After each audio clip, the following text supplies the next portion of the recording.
देवादिदेव खजाराट आदिम तीर्थंकर श्री आदिनाथ भगवान की। दोनों हाथों को आकाश की ऊंचाई में प्रदान करते हुए पूरी चेतना के साथ आपकी उपस्थिति का एहसास हो।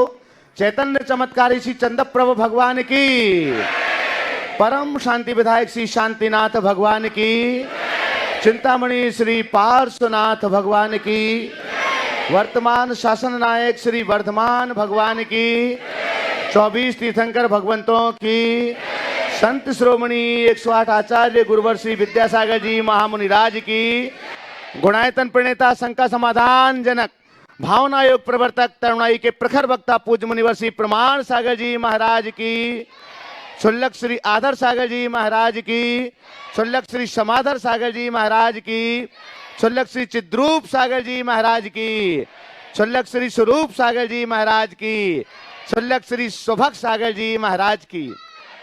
आइए बंधुओं, आज हमने पांचों क्षुल्लक जी की जय इसलिए बोली है क्योंकि वो 1.5 माह बाद अपने गुरु के चरणों में पहुंचे हुए हैं। महाराज श्री सम्मेद शिखर तीर्थराज में उन सबके लिए 4 क्षुल्लक जी के लिए वहां पर छोड़ करके आए थे, क्योंकि महाराज श्री को शीघ्र था अपने गुरुदेव के चरणों में पहुंचना था, आचार्य भगवान के चरणों में, लेकिन वो पूर्ण नहीं हो पाया और फिर उनकी दिशा परिवर्तित हुई और क्षुल्लक जी ने विहार किया। और ये सौभाग्य मिलन का मिला मनेन्द्रगढ़ की पावन नगरी को। आज प्रातःकाल चारों क्षुल्लक जी महाराज लगातार चलते हुए 20-22 दिन में 550 किलोमीटर की लंबी यात्रा करते हुए यहां पर आए हैं। 16 दिन से तो वे लगातार चल रहे हैं, सुबह और शाम एक भी समय का विश्राम उन्होंने नहीं लिया हुआ है और आज वे लगातार 16 दिनों में 400 किलोमीटर की पदयात्रा करते हुए अपने इष्ट के श्री चरणों में यहां पर पहुंचे हुए हैं। आइएगा बंधुओं, शंका समाधान का यह सत्र आप सभी लोग मनेन्द्रगढ़ की इस पावन नगरी में से सुन रहे हैं, जहां पर आज बहुत ही मौलिक कार्यक्रम संपन्न हुए। प्रातः 5:45 बजे से ही आप लोग व्यस्त हैं। आज भावना योग आप लोगों ने यहां पर किया हुआ है।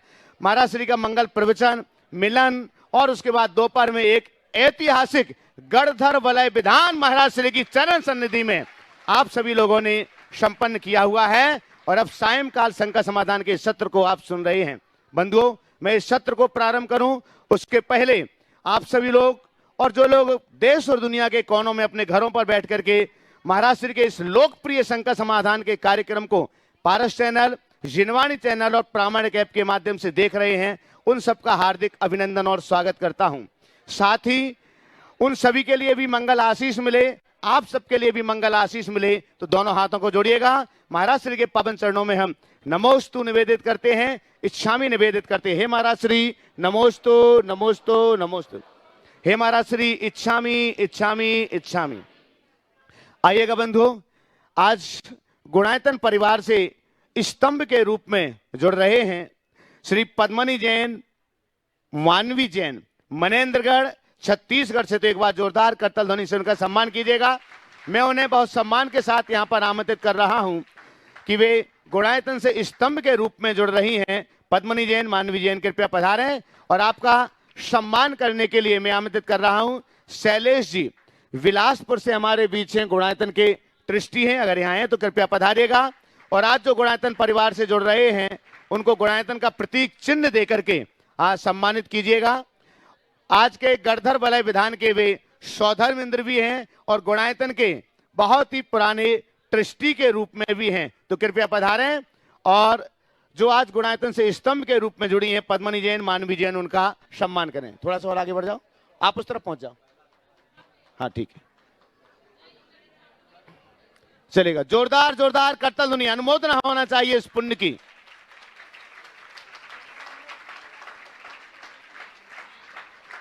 आइएगा बंधुओं, इसी के साथ चलेगा। और प्रथम प्रश्न के लिए भी मैं पद्मनी जैन उनके लिए ही कह रहा हूं कि वे पहला प्रश्न भी अपना रखेंगे।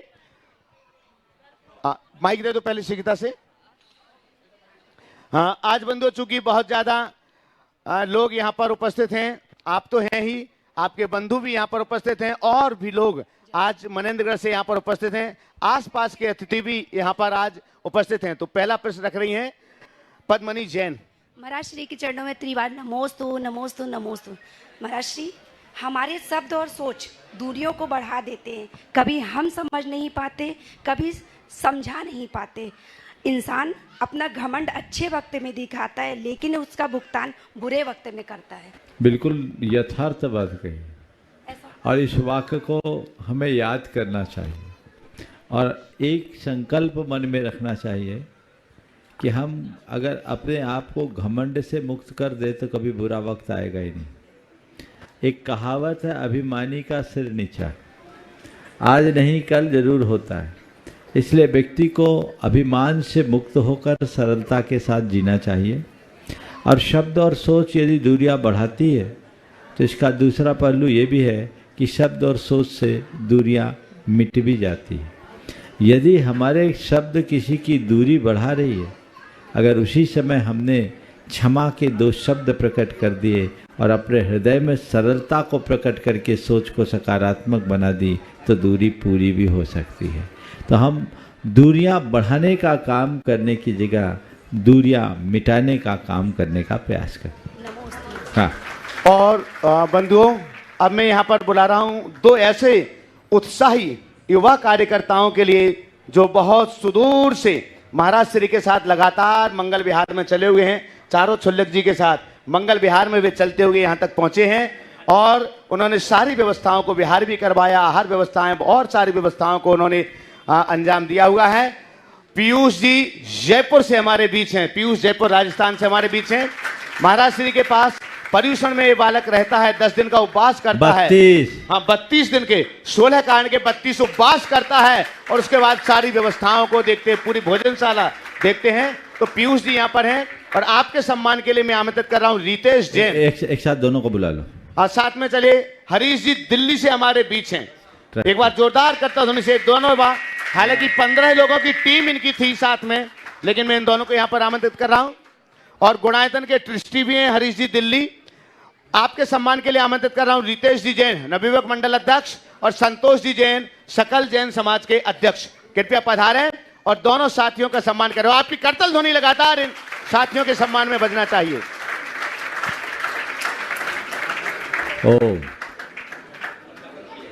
हाँ, जल्दी एक बार इन दोनों के लिए पुनः करतल ध्वनि। घर परिवार सब कुछ छोड़कर तन मन धन से समर्पित होकर सेवा करते हमारे साथ विहार कर रहे थे। जब बात आई कि छुल्लक जी लोगों का भी विहार कराना है, इन लोगों को तो मैं समेत शिखर छोड़ कर आया था, तो बोले महाराज जी हम लोग कराते हैं और ये अनावरत पूरा बिहार यात्रा में सहयोगी बने हैं। जोरदार अभिनंदन कीजिए। चलिए आइएगा बंधुओं। इसी के साथ मैं यहाँ पर चूंकि उनकी संख्या बहुत ज्यादा है तो अनुरोध करूंगा वो अपने स्थान पर खड़े होंगे। आज हमारे बीच श्वेतांबर समाज से अनेक बंधुगण यहाँ पर इस सभा में उपस्थित हैं। राधा किशन जी, कनक कुमार कातेला एवं झबरलाल, सीए अरिहंत बोत्रा और उनके जितने भी साथी यहाँ पर हों, तो मैं अनुरोध करता हूँ वे अपने स्थान पर खड़े हों। वे पूज्य श्री के श्री चरणों में अपनी भावांजलि भी देना चाहते हैं। आपके जो भी प्रश्न हैं वो आप प्रश्न भी अपने रख सकते हैं। तो सीए अरिहंत जैन और संपूर्ण श्वेतांबर समाज मनेन्द्रगढ़ से जितने भी साथी यहाँ पर उपस्थित हैं, आगे ले लीजिएगा उनको। हाँ हाँ, वहीं जो जहाँ वहीं खड़े हो जाए, वहीं खड़े रहें। अरिहंत भाई वहीं खड़े रहें, माइक आपके पास पहुंच रहा है। एक बाकी लोग इकट्ठे हो जाइए। हाँ वहीं पर हैं, पीछे खड़े, माइक पीछे दे दो अरिहंत को। चलिए एक बार जोरदार करतल ध्वनि से इन सभी का सम्मान कीजिएगा। और आपके बाद में तैयार रहेंगे अनिल जी कटारे, शैलेंद्र कंजे, सुनील जी जैन, सभी उनके साथी भी कटनी दिल्ली। रखिए अपनी बात रखें। मुनि प्रवर के चरणों में नमोस्तु नमोस्तु नमोस्तु। चुलक महाराज साहब के चरणों में इच्छामी इच्छामी। ठहरा हुआ पांव कभी मंजिल पा नहीं सकता, ठहरा हुआ पांव कभी मंजिल पा नहीं सकता। बिना अच्छे कर्मों के कोई भवसागर को तार नहीं सकता। जिसे मिले मुनि श्री प्रमाण सागर जी से शंकाओं का समाधान, जिसे मिले मुनि प्रमाण सागर जी से शंकाओं का समाधान, उसे कोई भी भटका नहीं सकता, उसे कोई भी भटका नहीं सकता। आज हमारा परम सौभाग्य है और पुण्य कर्मों का उदय है कि हमारे बीच श्री मुनि प्रमाण सागर जी एवं उनके साथ 5 चुलक जी का पावन प्रवास हमारे मनेनगढ़ में हुआ। आपके आगमन से जो हमारी खुशियां हैं उसे मैं कुछ इस तरीके से बोलना चाहूंगा।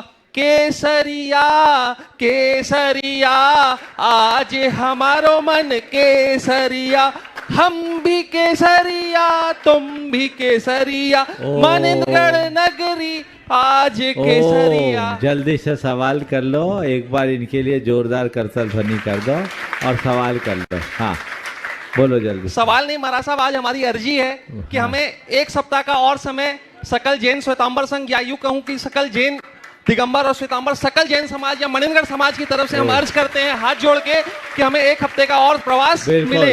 एक बात तय कर लो, मनेनगढ़ वाले एक हफ्ते हमारे साथ रहेंगे। चलो बिल्कुल आगे चलो। ओ ठीक है आगे। चलिए अनिल जी कटारे, शैलेंद्र जी कंजे, सुनील जैन कटनी, और आपके बाद में तैयार रहेंगे दिल्ली वाले भी हो जाए। हाँ, दिल्ली वाले भी साथ में खड़े हो जाएं, और आपके बाद में तैयार रहें कि कृपा जैन बोलें। हाँ गुरुवर के चरणों में नमोस्तु नमोस्तु नमोस्तु। गुरुवर, सारी बीमारियों के इलाज बहुत हैं, लेकिन एक ये 2 बीमारियां हैं जो आदमी में जाती नहीं हैं, एक ईगो, एक स्टेटस। इससे कैसे मुक्त हो? पूरी बुराई की जड़ यही है। ईगो को कह दो गो, तो दूर हो जाएगी। ईगो से मुक्ति कैसे मिलेगी? जब तक तुम उसको पालते रहोगे। मनुष्य ईगो को पालता है, स्टेटस तो ईगो का ही परिणाम है। जिस चीज़ को व्यक्ति पुष्ट करते रहे वो कभी नष्ट नहीं हो सकता। ईगो को नष्ट करना है तो व्यक्ति को तय करना होगा कि ये हमारे जीवन की एक बहुत बड़ी दुर्बलता है, मुझे इससे मुक्त होना है। आत्मज्ञान के बल पर, अभी वहीं आत्मज्ञान के बल पर हम अपने अभिमान को विनष्ट कर सकते हैं। तत्व ज्ञान ले जीवन की वास्तविकता को समझे, सोच को सकारात्मक बनाए और विनम्रता को अपने जीवन का आदर्श बनाए, तभी ऐसा कुछ कर सकते हैं। ओम। कृपा जैन माइक दो उधर, और आपके बाद में तैयार रहेंगे अमर जैन, अध्यक्ष श्री दिगंबर जैन मंदिर टीटी नगर भोपाल, और आपके साथ में आए होंगे सभी लोग। महाराज श्री के चरणों में मेरा त्रयवा नमोस्तु नमोस्तु नमोस्तु, और सारे चुल्लक जी महाराज को मेरी तरफ से क्षामी क्षामी क्षामी। ओ बोले। महाराज श्री, हमारा यह प्रश्न है, जो व्यक्ति 16 से 20 वर्ष में ब्रह्मचारी व्रत लेता है, वो व्रत का पालन किसी महाराज श्री के संग में रह के अच्छे से होता है कि गृहस्थ में रह के अच्छे से होता है? देखो, सच्चे अर्थों में देखा जाए तो गुरुकुल वास में ही सही ब्रह्मचर्य पलता है, और संयम समूह में पलता है। द्रव्य क्षेत्र काल भाव का हमारे मन पर प्रभाव पड़ता है, इसलिए अनुकूल द्रव्य क्षेत्र काल भाव का आश्रय लेना चाहिए ताकि अपने व्रतों का निर्बाध पालन हो सके। नमोस्तु महाराज। दीजिए पीछे। श्री अमरजी जैन, अध्यक्ष श्री दिगंबर जैन मंदिर टीटी नगर भोपाल, और आपके साथ में सभी साथी। इसके बाद तैयार रहेंगे सेजल जैन मनेंद्रगढ़। सबसे पहले तो हम लोग आपसे एक करबद्ध प्रार्थना करने आए पूरी कमेटी के साथ में कि भगवान का चतुर्मास भोपाल में हो, ऐसी मनोभावना हम भोपाल समाज की ओर से प्रतिनिधित्व कर रहे हैं। हमारी पूरी कमेटी आई है।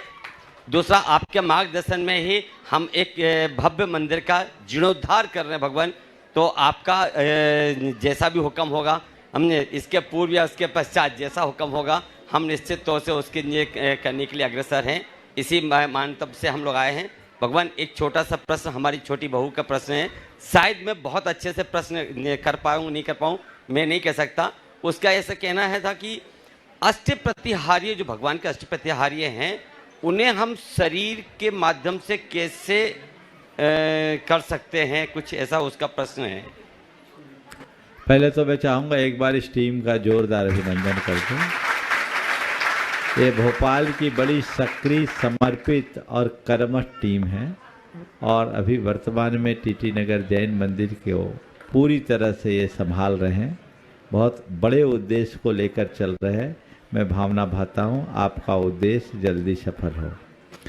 आपने जो सवाल किया, अष्ट प्रातिहार्यों को हम अपने शरीर के साथ कैसे जोड़ें, तो देखो, प्रातिहार्यों को शरीर के साथ जोड़ना की बात नहीं है।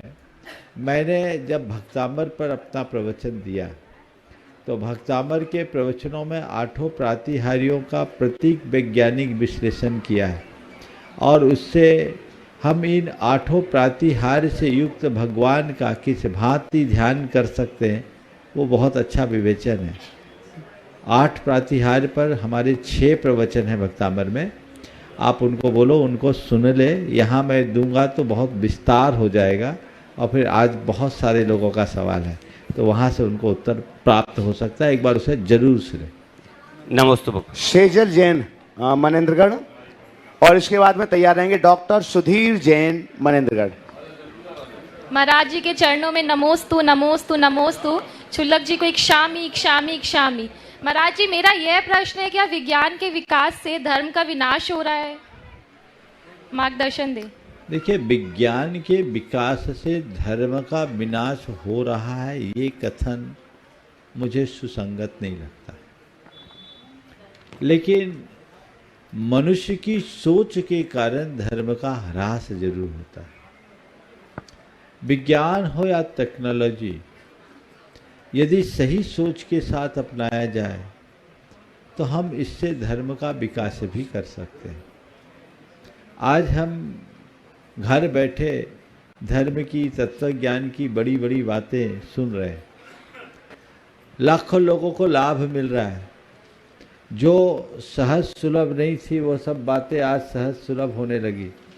कोविड के दौर में तो ये टेक्नोलॉजी ने ही सबका तारण हार बनने का काम किया।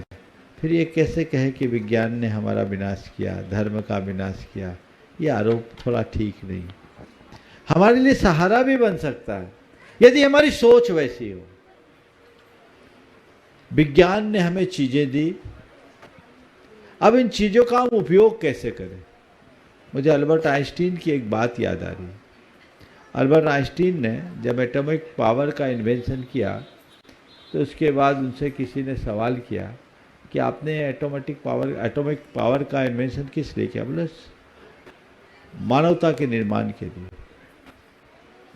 बोले क्या आपका ये पक्का विश्वास है कि ये आपका ये इन्वेंशन केवल निर्माण के काम में लगेगा? बोले बेशक।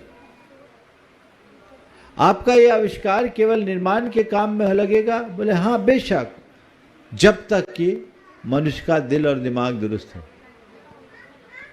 तो जब तक दिल और दिमाग दुरुस्त है, विज्ञान हमारे लिए वरदान है, और दिल और दिमाग अगर उलट जाए तो वो बहुत बड़ा अभिशाप।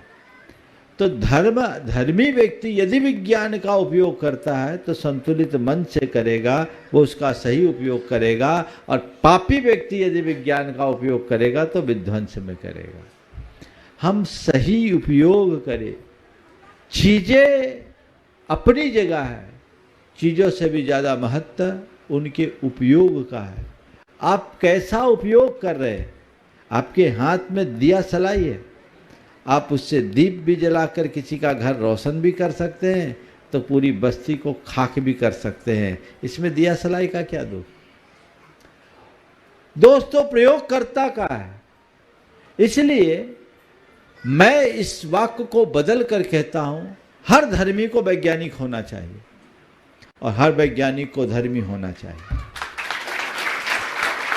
धर्मी यदि वैज्ञानिक दृष्टि रखेगा तो वो रूढ़िवादिता से बचेगा, और वैज्ञानिक यदि धर्म से जुड़ा रहेगा तो वो जो भी करेगा वह मानवता के कल्याण के लिए करेगा। ये दृष्टिकोण है।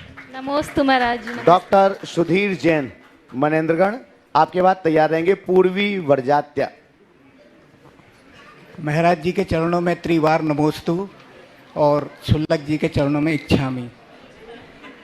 महाराज जी, बड़े भाग्य से नर्तन पायो, श्रावक कुल पर्याय मिली। कहते हैं कि 84 लाख योनियों में भटकने के बाद ये नर्तन मिलता है, परंतु आज हम देख रहे हैं विश्व की जनसंख्या बहुत तेजी से बढ़ रही है। तो क्या जितने भी पुण्यशाली जीव हैं वो अभी पैदा हो रहे हैं क्या? प्रश्न सुनो, इसके आशय को समझना। मनुष्य पन पाना, मनुष्य पर्याय पाना दुर्लभ नहीं है, मनुष्यता को पाना दुर्लभ है। क्या बोल रहा हूं? मनुष्यता को पाना दुर्लभ।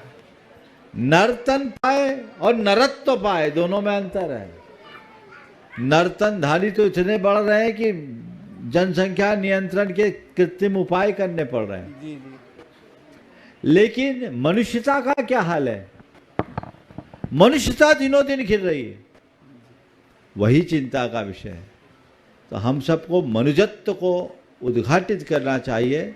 हम प्रकृति से, आकृति से मनुष्य बने हैं, हमारे भीतर मनुष्य की प्रकृति आए, ये प्रयास होना चाहिए। नमस्ते महाराज। पूर्वी बड़जात्या अजनास खाते गांव से हैं, वर्तमान में बेल्जियम में कार्यरत हैं और मुनि श्री दुर्लभ सागर जी महाराज जी के ग्रस्त परिवार से हैं। तो एक बार जोरदार करतल ध्वनि से उनका सम्मान भी कीजिए। आपके बाद तैयार रहेंगे सीए शिवांक जैन मनेन्द्रगढ़। सुलभ जी के चरणों में मेरा क्षामी क्षामी क्षामी। महाराज जी, मैं विदेश में रहती हूँ, मैं चाहती हूँ कि मैं अपने भावनाओं को धर्म के प्रति लगाऊं, लेकिन मुझे पता है आजकल का ज़माना वर्चुअल की तरफ जा रहा है, उसमें बहुत सारी चीज़ें हैं, लेकिन आजकल के ज़माने में जब तक आप प्रैक्टिकल किसी चीज़ को समझेंगे नहीं, तब तक उस चीज़ में आपका भावनाएं नहीं जुड़ती हैं। प्लीज़ मार्गदर्शन दें कि हम कैसे वहाँ रहकर अपने भावनाओं और अपने धर्म का जैन धर्म से कार्य लगा सके। द्रव्यक्षेत्र काल भाव के अनुसार किया जाता है। यहाँ रहने वाले व्यक्ति का धर्म अलग तरीके से होगा। एक पशु पक्षी धर्म करेगा तो अलग तरीके से करेगा। दूर देश में रहने वाला व्यक्ति धर्म करेगा तो अलग तरीके से करेगा। एक सामान्य दिनचर्या वाला व्यक्ति धर्म करेगा तो अलग तरीके से करेगा। कोई प्रोफेशनल व्यक्ति है तो अपना धर्म अलग तरीके से करेगा। द्रव्यक्षेत्र काल की सीमाएं हमारे लिए बाधा नहीं बनती। हम धर्म करने का तरीका बदल सकते हैं। आप जहाँ हो, आप सोचो कि मुझे यहाँ की तरह रोज़ मंदिर में पूजा पाठ करने का अवसर मिल जाए, मुझे वहाँ व्रत उपवास करने की अनुकूलताएं सुलभ हो जाए, मुझे रोज़ महाराजों के संगति का आहार देने का मौका मिल जाए। शायद ये वहाँ संभव नहीं है, लेकिन फिर भी आप वहाँ वह सब कुछ कर सकते जो लोग यहाँ नहीं कर सकता। आप वहाँ बैठे बैठे जाप तो कर सकते हो, सामायिक तो कर सकते हो, स्वाध्याय तो कर सकते हो, वर्चुअली प्रवचन सुन सकते हो। क्या ये धर्म ध्यान नहीं है? और अपने अंदर एक आध्यात्मिक चेतना को विकसित कर अपना रूपांतरण नहीं कर सकते? क्या धर्म है कि नहीं? अपने इमोशंस पर कंट्रोल और अपनी बैड हैबिट्स से अपनी मुक्ति धर्म का पहला प्रयोजन ही है। श्रद्धा मजबूत बनाए रखो। अगर मनुष्य की श्रद्धा प्रबल है तो देश काल की सीमाएं बाधक नहीं बनती। और आप तो बेल्जियम में हो ना? जी महाराज। बेल्जियम में तो सुविधाएं हैं। हाँ महाराज जी, वहाँ श्वेतांबर मंदिर है। हाँ, और शायद एक चैत्यालय भी है। नहीं, एक ही श्वेतांबर मंदिर है जो है वहाँ आप सुविधा अपना देखिए। और अभी तो अमेरिका में बहुत सारे ऐसे जैन भाई हैं जो भारतीयों से ज़्यादा विशुद्ध जैनी, जो 16 कारण के उपवास करते हैं, जो अष्टमी चतुर्दशी एकासन करते हैं, उपवास करते हैं, रात्रि में चारों प्रकार के आहार का त्याग करते हैं।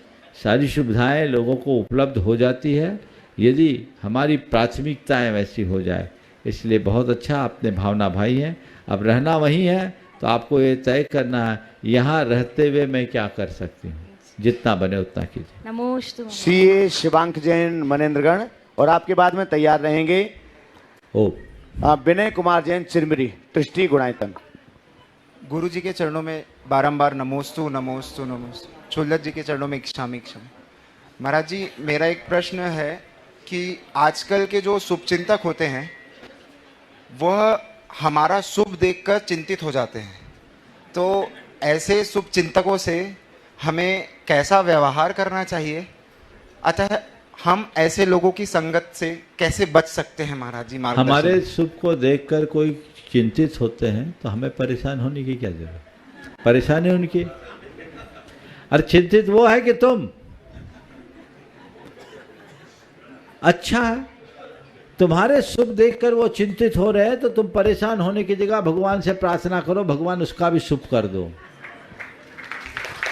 उसकी बुद्धि शुद्ध हो जाए। ना हमें चिंता करने की जरूरत है, ना परेशान होने की जरूरत है। अपनी दृष्टि को सकारात्मक बनाने की जरूरत है। अरे आग वहां लगी है और जल तुम रहे हो,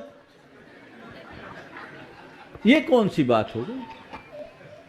हाँ, अब महाराज उसको जलने दें, ये मैं नहीं चाहता। मैं तो चाहता हूँ कहीं आग लगे ही नहीं, इसलिए प्रार्थना करो, हे प्रभु मेरे शुभ से किसी को चिंता या परेशानी हो रही है तो इतनी कृपा कर दे, जैसे मेरा शुभ है वैसे उसका भी शुभोदय कर दे। ऐसी प्रार्थना करो, इससे तुम्हारा भी भला होगा और उसका भी भला होगा, जीवन आगे बढ़ेगा। नमस्ते। विनय कुमार जैन चिरमिरी, ट्रस्टी गुणायतन। आगे तैयार रहेंगे प्रमिला कातेला। नमोस्तु महाराज जी, नमोस्तु महाराज जी, भैया जी क्षम जी। महाराज जी मेरा प्रश्न है, बहुत से ऐसे मुहावरे हैं लेकिन एक मुहावरा का सारांश समझना चाहता हूँ। 100 चूहे खा के बिल्ली हज को चली। हाँ, इसका कुछ भी तो सारांश। 100 चूहे खाकर बिल्ली चली हज को। ये कहावत है कि व्यक्ति ढेर सारा पाप कर ले और उसके बाद धर्म करे, तो ये उन लोगों के लिए कहा जाता है जिसका अतीत बुरा है और फिर वो अपने आप को समाज में अग्रणी स्थान देना चाहता है, धार्मिकों के समूह में लाना चाहता है। हालांकि मेरा दृष्टिकोण इस विषय में थोड़ा अलग है।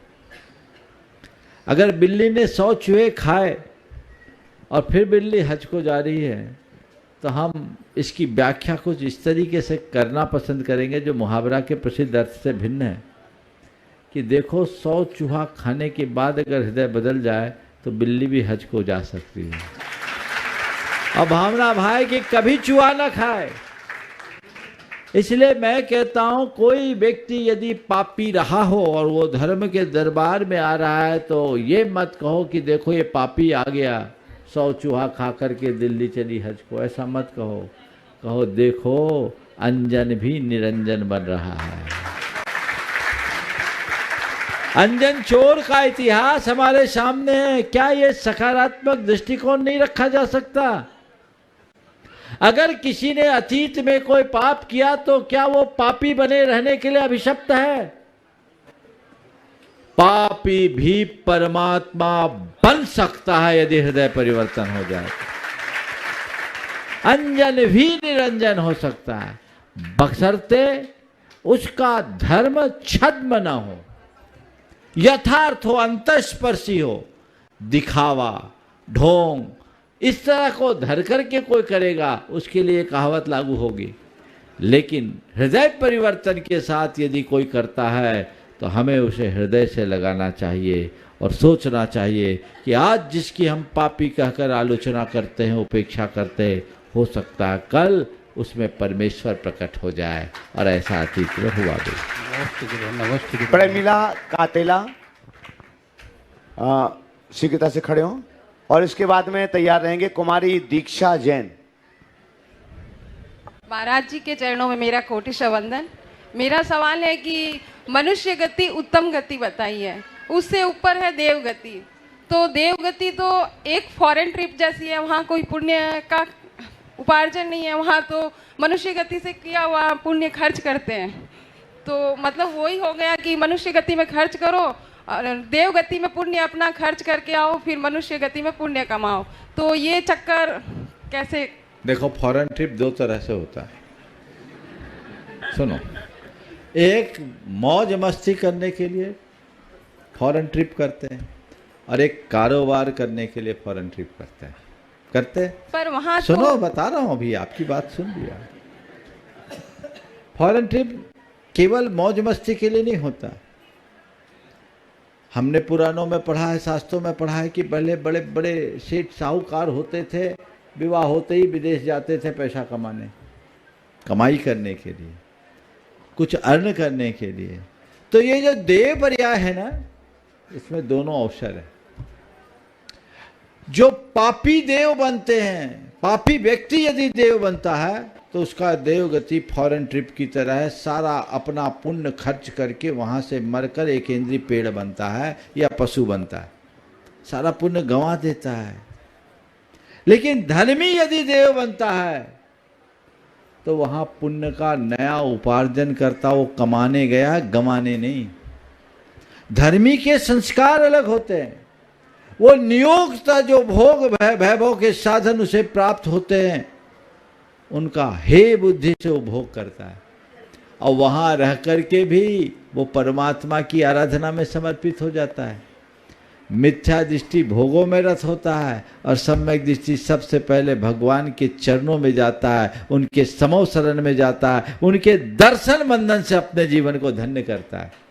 जितनी बड़ी भक्ति और पूजा देवता करते हो मनुष्य नहीं कर सकता।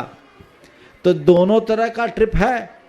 इसलिए बात समझो इसको कि हम देव पर्याय को फॉरेन ट्रिप माने, पर उस ट्रिप को अर्निंग की ट्रिप बनाए, कमाई की ट्रिप बनाए। वहां जाकर जो सम्यक दृष्टि होता है, यहां से पुण्य लेकर जाता है और वहां और पुण्य कमाता है, और उस पुण्य के साथ यहाँ आता है तो सुरेंद्रत्व के साथ नरेंद्र बनता है और पारिव्राज्य प्राप्त करके परम निर्वाण को प्राप्त करता है, अरहंत अवस्था के बाद। इसलिए कैसी ट्रिप करना है?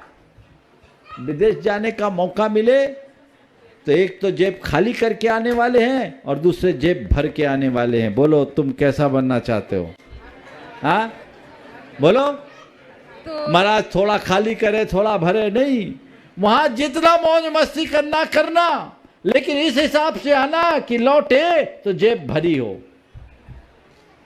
समझ गए? एक ने कहा महाराज हम दुबई जब भी जाते हैं तो कुछ इतना ले आते कि हमारा टिकट का खर्चा निकल आता, कुछ सिस्टम वहां का। तो ये चतुराई है ना।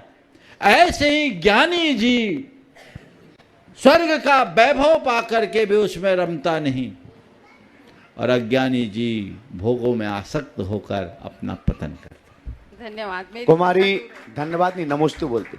कुमारी दीक्षा जैन मनेन्द्रगढ़, और आपके बाद तैयार रहेंगे अंश विनोद मोदी भाटापारा। गुरुदेव के चरणों में त्रिवार नमोस्तु नमोस्तु नमोस्तु। गुरुदेव आप सभी कहते हैं कि भगवान के दर पर मांगना नहीं चाहिए, किंतु गुरुवर हम बच्चे तो बड़ों के आश्रित है। भगवान तो बड़े होते हैं, हम उन्हीं से नहीं मांगेंगे तो किस दर पर अपनी इच्छा की पूर्ति करेंगे?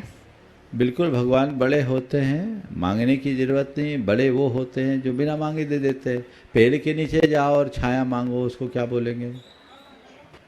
बोलो कोई पेड़ के नीचे जाए और कहे हे पेड़ मुझे छाया दे दो, क्या बोलेंगे? थोड़ा बोलो। फल मांगेंगे। हाँ फल मांगेंगे। नहीं, पेड़ के नीचे जाकर कोई छाया मांगे तो उससे क्या बोलेंगे? बेवकूफ। हाँ बेवकूफ। तो हम बेवकूफ़ी क्यों करें? लेकिन क्या करें, हम जन्मजात बेवकूफ है, आदत हमारी जाती नहीं। मांगने की आदत मेरी जाती नहीं, तेरे आगे भगवान लाज आती नहीं, है ना? ये आप लोग बोलते हो। तो भगवान से जिसकी आदत मांगने की बनी हुई है वो हाथ ही फैलाता है। पर मैं इसे थोड़े दूसरे नजरिए से देखता हूं। जो अभी तक भिखारी बना रहा और भिखारी भिखारी के आगे हाथ फैलाता रहा, उसे कुछ नहीं मिलेगा। बोलो, एक भिखारी किसी दूसरे भिखारी के आगे हाथ फैलाएगा तो कुछ पाएगा क्या? हाँ बोलो, नहीं ना। तो अभी तक संसारी थे। हे भगवान, मुझे तो पता ही नहीं था आपका। मैं भिखारी था और जिसके पास भी हाथ फैलाया वो मुझसे बड़ा भिखारी दिखा, मिला ही नहीं। पर आप सम्राट हो, सम्राटों के सम्राट हो, तो भिखारियों की जगह सम्राट के आगे हाथ फैलाना ज्यादा बुरा नहीं है।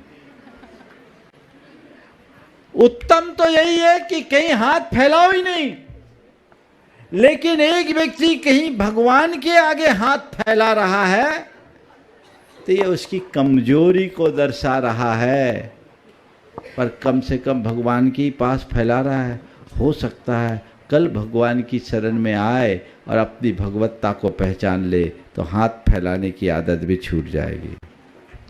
अंश के सुनो, कल्याण मंदिर में एक बात लिखी, अजानतस्तम नमतो फलम यत् तम जानतस्तु, ऐसे कारिका भूल रहा हूं मैं।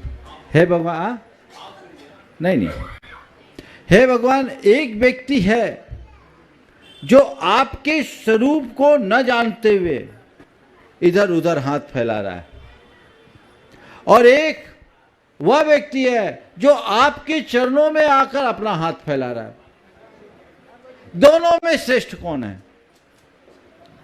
एक आपके स्वरूप को न जान करके इधर उधर भटक रहा है, चाहे जिसके आगे मत्था टेक रहा, हाथ फैला रहा है, और एक आपके चरणों में आकर अपना हाथ फैला रहा है। दोनों में श्रेष्ठ कौन है? उत्तर दिया और उदाहरण दिया। एक आदमी है जो हरित मणि को कांच मानकर बेच रहा है, और दूसरा है जो कांच को हरित मणि मानने का भ्रम पाल रहा है। श्रेष्ठ कौन है? बोलो। हरित मणि को कांच मानकर बेचने वाला या कांच को हरित मणि बताने वाला? समझ में, कलयुगी बनिया हो तुम लोग। अरे तुम बेवकूफ बनाओ, दुनिया बेवकूफ नहीं है। कांच तो कांच ही होगी, कांच कभी हरित मणि नहीं बन सकता।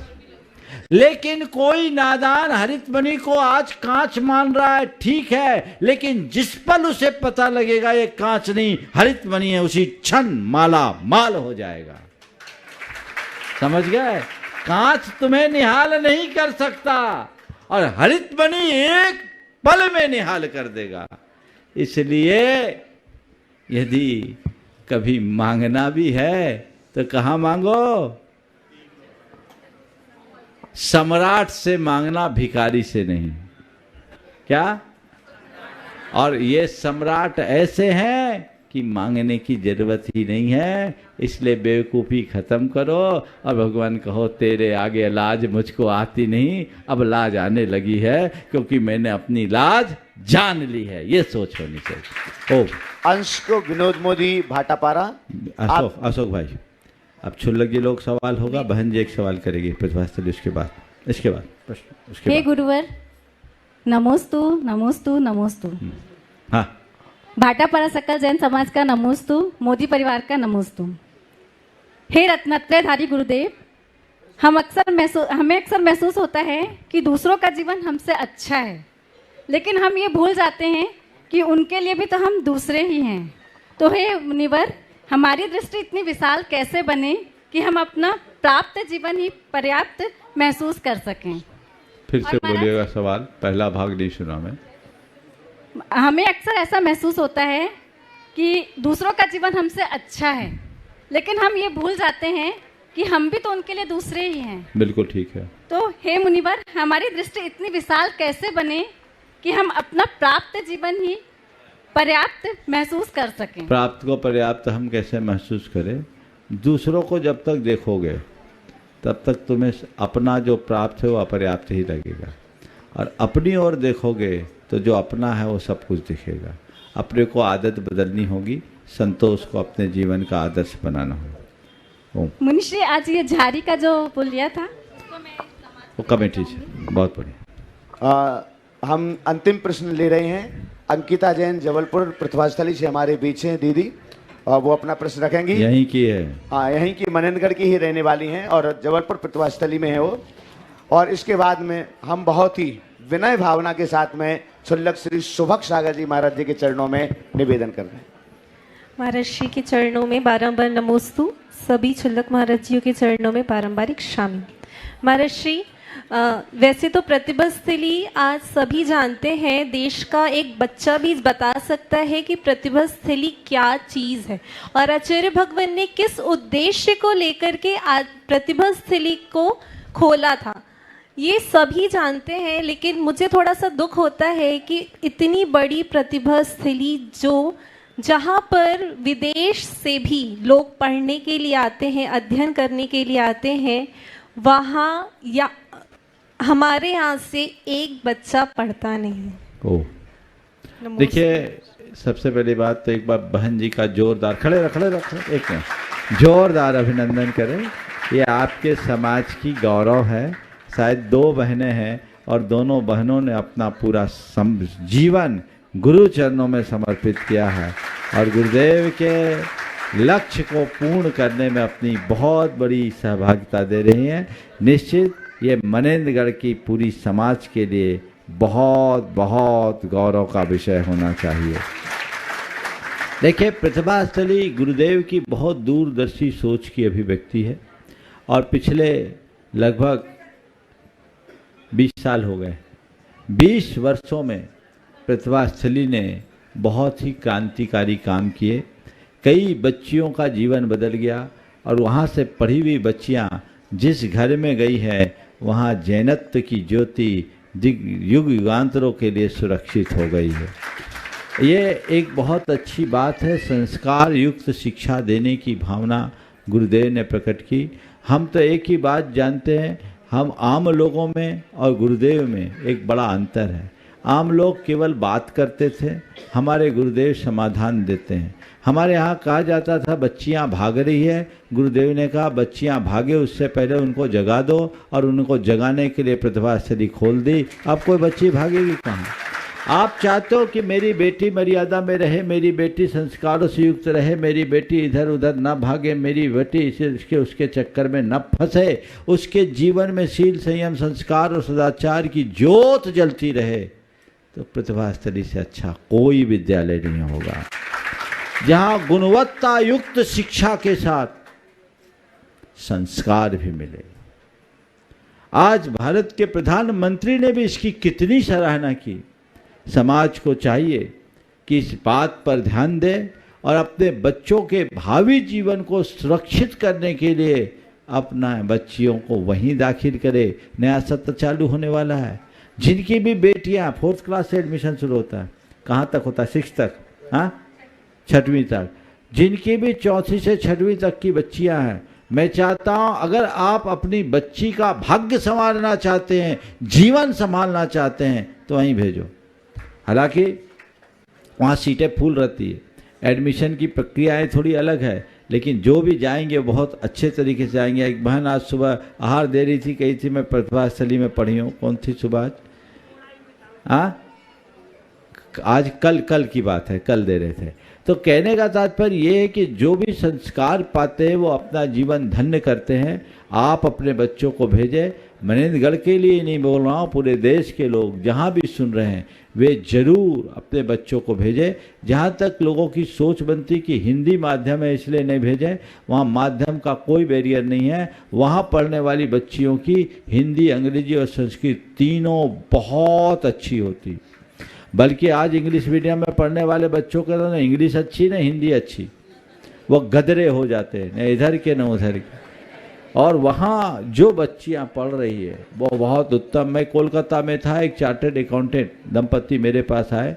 वो अपनी बच्ची का एडमिशन कराना चाहते थे। पत्नी पत्नी में इस बात को लेकर के थोड़ी सी खींचातानी थी। पत्नी कह रही थी कि हिंदी मीडियम है, हम कैसे भेजें? तो पति ने मेरे सामने जब बात रखी तो मैंने कहा एक काम करो, तुम अपनी बेटी को लेकर जाओ और 5th क्लास की तुम्हारी बेटी जो इंग्लिश मीडियम में पढ़ी उसकी इंग्लिश, और वहाँ 5th क्लास की हिंदी मीडियम की लड़की की इंग्लिश देख लो और फिर बताना क्या स्थिति है। वो लेकर गए डोंगरगढ़, और डोंगरगढ़ में जाकर के वहाँ 5th क्लास में पढ़ने वाली हिंदी माध्यम की बच्ची की अंग्रेजी सुनी तो अभिभूत हो गए और उन्होंने अपनी बेटी को वहीं एडमिशन कराया। बोले ये है, इसलिए अब हम निकाल दीजिए, और अपनी भाषा में जो ज्ञान अर्जित होता है वो दूसरी भाषा में नहीं। मुझे तो लगता है बहुत जल्दी सरकार भी इस नीति को आगे बढ़ाने वाली है, जो नई शिक्षा नीति का अंग बनने वाला। हाँ, 5वीं तक मातृभाषा ही अनिवार्य कर दिया, और भी इसमें कुछ चीज़ें जुड़ने वाली है। इसलिए ये बहुत ही अच्छी बात पर ध्यान केंद्रित किया गया है। समय पर बहन जी को देखकर मेरे मन में ये भाव आया, ये जानकारी लोगों तक जाना चाहिए और अपनी भाषा में हमें अपने आप को आगे बढ़ाने का उपक्रम करना चाहिए। आज एक अच्छा सहयोग बना। हम सम्मेद शिखर जी से बिहार किए थे, और बिहार करने में चूँकि जल्दी जाने का मूड था तो हम 4 क्षुल्लक जी, इनकी भावना तो बहुत थी साथ चलने की, पर हमने कहा व्यवस्थाएं कम बेसी होगी, तो एक केवल आदर सागर जी के साथ आ गए थे।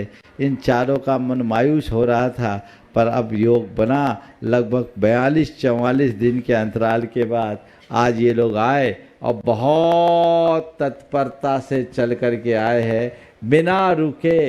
रांची से यहाँ तक तो एक टाइम भी रुके बिना 16 दिन में लगभग 400 किलोमीटर की यात्रा की है। ये बहुत लंबी यात्रा है। आज यहाँ आए हैं। मैं चाहूँगा कि आगे के सत्र में चारों महाराज आज अपना सवाल करें, ताकि आप लोगों को भी पता लगे महाराज लोग चल कर आए हैं। निवेदन कर रहा हूं क्षुल्लक श्री सुबह सागर जी महाराज जी के श्री चरणों में इच्छामी निवेदित करते हुए। पूज्य मुनिवर के श्री चरणों में अनंत बार नमोस्तु नमोस्तु नमोस्तु।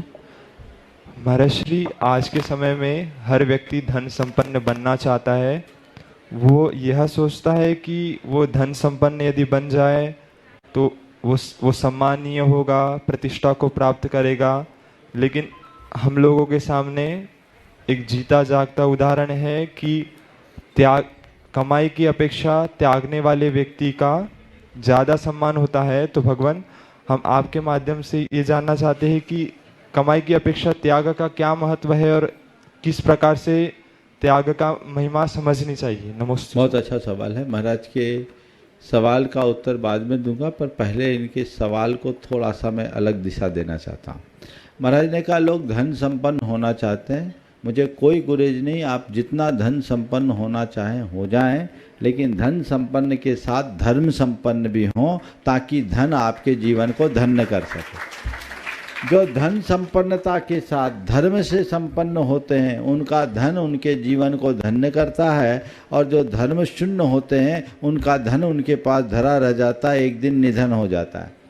तो धन पाकर निधन होने से पहले जीवन को धन्य करना है तो धर्म संपन्न बनो। रहा सवाल धन हमें क्या देता है और त्याग हमें क्या देता है। धन व्यक्ति को प्रशंसा दे सकता है, धन व्यक्ति को प्रतिष्ठा दे सकता है। ये अल्पकालिक होती है। धनी की प्रशंसा होगी, धनी को प्रतिष्ठा मिलेगी, वह भी तब जब वो धन का सद्व्यय करेगा। तब अच्छा काम करे, लोक में उसका नाम होता है, लोक में उसकी प्रशंसा होती है, उसकी प्रतिष्ठा होती है। ये धनी के साथ होता है। लेकिन अगर वो त्यागी बन जाए तो उसकी पूजा होती है। धनी को प्रतिष्ठा मिल सकती है, पर पूजा तो केवल त्यागी को जाता है। ये भारत की संस्कृति त्याग की संस्कृति। भारत को में बड़े बड़े राजा महाराजा चक्रवर्ती और श्रीमंत हुए, पर भारत में उन्हें नहीं पूजा गया। भारत में ऋषि मुनियों और संतों को, त्यागी तपस्वियों को ही पूजा गया, क्योंकि भारत में चरित्र को प्रधानता दी जाती। तो त्याग की पूजा होती है। त्यागी के चरणों में तो इंद्र भी सिर झुकाता है, जो संसार में सबसे ज्यादा वैभवशाली माना जाता है। इसलिए त्याग का आसन सदैव ऊंचा होता है। निवेदन कर रहा हूं क्षुल्लक श्री स्वरूप सागर जी महाराज जी के पावन चरणों में। मुनि श्री के चरणों में बारंबार नमोस्तु। ठीक है महाराज श्री, जैसा कि आज के दोपहर के प्रवचन में आपने बताया कि आचार्य भगवान पूज्यपाद स्वामी ने समाधि भक्ति में अपनी भक्ति का फल माना कि जब प्राण कंठ से निकलें तब आपका नाम मेरे मुख पर हो। तो महाराज श्री, एक बार आचार्य भगवान ने भी कुंडलपुर महोत्सव में इसी श्लोक का प्रयोग किया था, बड़े ही भरे कंठ से।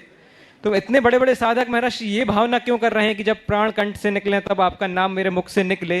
वो चाहे तो मांगना ही है तो केवल ज्ञान मांग सकते हैं, शुद्ध उपयोग की अनुभूति मांग सकते हैं। इसमें क्या रहस्य महाराज? देखो, जब बाहर रहते हैं ना तो हमें बाहर की चीज दिखती है, और जब भीतर होते हैं तो सब चीज छूट जाता है।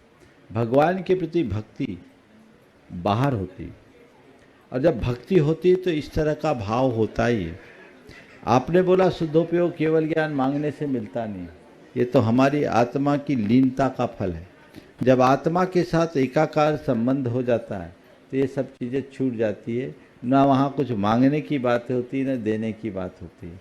ये तो भक्ति भरे हृदय है, उद्गार है। वो भक्ति प्रकट होती है और प्रवृत्ति में भक्ति की ही जाती है, क्योंकि अशुभ से बचने का हमारे पास और कोई दूसरा आलंबन नहीं है।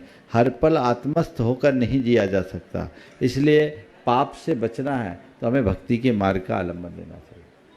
अनुरोध कर रहा हूँ क्षुल्लक श्री चिद्रूप सागर जी महाराज जी के पावन चरणों में। पूज्य मुनिश्री के चरणों में बारंबार नमोस्तु। महाराज जी, हम लोग जब पिछली बार मनेन्द्रगढ़ आए थे तो पूज्य आचार्य भगवान के चरणों से आपके श्री चरणों में जा रहे थे। तब इन लोगों ने भावना भाई थी कि आपके श्री चरण इनकी भूमि पर पड़े, तो ये इस बार इन लोग को सौभाग्य प्राप्त हो गया कि आपके चरण यहाँ पड़ गए। मनेन्द्रगण महाराज जी, मनेन्द्रगण ये शब्द, इससे एक प्रश्न है कि जैसे सुरेंद्र देवेंद्र शब्द बनता है, वैसे मनेन्द्र शब्द बना, मतलब जो मन पर राज करे वो, या मन को जो विजेता हो मनेन्द्र। और गढ़ यानी वास्तव में गढ़ तो आत्म तत्व है, जो मन का विजेता बनेगा वो अपने गढ़ यानी आत्म तत्व को प्राप्त कर पाएगा। पर महाराज जी कई बार मन कमजोर होता है, हम ऐसे कुछ प्रसंग बनते हैं जब हमारे बड़े, हमारे गुरु हमारे पास ना हो तो हमारा मन कमजोर हो जाता है। उस परिस्थिति में हमें अपने मन पर किस प्रकार से मजबूत करना चाहिए? नमोस्तु। आपने जो सवाल किया, एक बार उसी सवाल को मैंने दूसरे तरीके से गुरुदेव से पूछा था।